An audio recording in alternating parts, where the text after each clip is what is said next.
in my view, attracting investors is not something that has to be an agenda.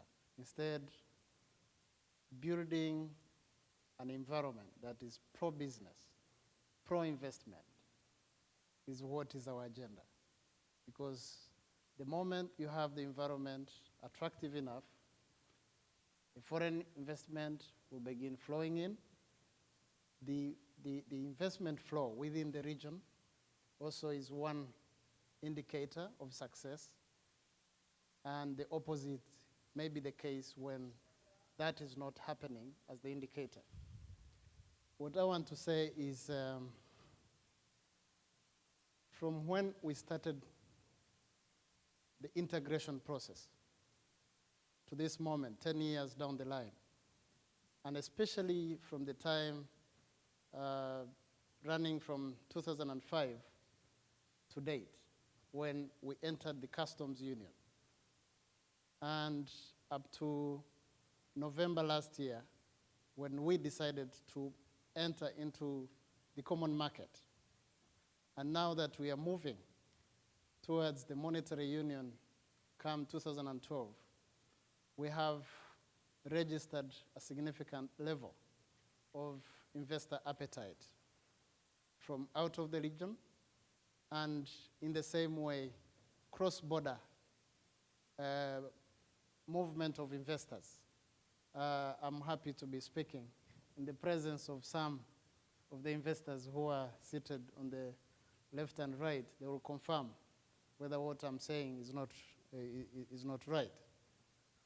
What we are saying is the more we are doing the integration process, the more we are identifying the causes of not performing very well on the ground in terms of enabling the investment and the capital to flow into the market, the more we are getting positive responses. Now, let me just speak quickly about the agenda for integration. We see that the only answer to the problem of having small, fragmented markets that have little in terms of public sector infrastructure and market access constraints is to definitely come together and put together our efforts and have common targets and also determine the plans in reaching those targets. The costs of doing business are a number one priority in our agenda. Number two is the risk involved in doing business. It must be managed, it must be mitigated. Number three is how much we involve the private sector in the process. That is, when it comes to business, the public sector should just sit in the background as we see what the private sector is doing, and as it turns back to engage the public sector in seeing what is better that the public sector should do. And that is one way to go in terms of mobilizing, among others, the capital required for even doing critical public sector related projects. The energy, including the cross-border energy linking, some other critical public sector related projects, especially in the transport sector, to mention but a few.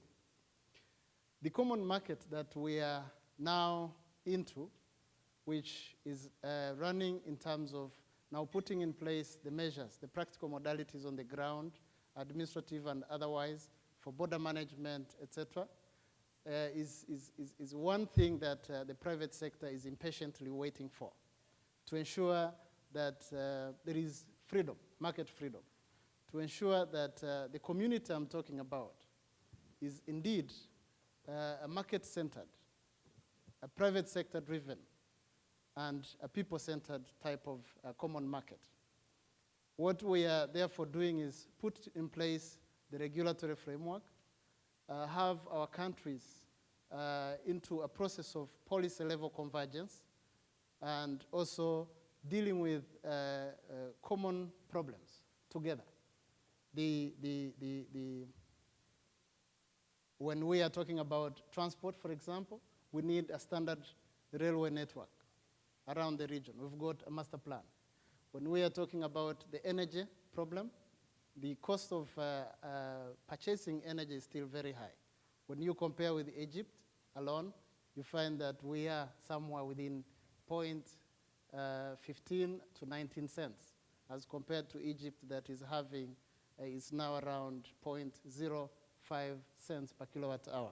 So you find that we need to have a common strategy, a common plan, and therefore a common investment for that particular project, which has a multiplier effect on industrialization, on agribusiness, on tourism, on transport, etc. So that is what we are doing. We have got strategies, we've got convergence of policy positions, we've got master plans. We are now preparing roundtables with investors around the world. So I want to say you're welcome. Probably the next forum of Africa Investor should not be in Washington, but in East Africa. Doing business in Africa, you can't afford to be without Africa Investor.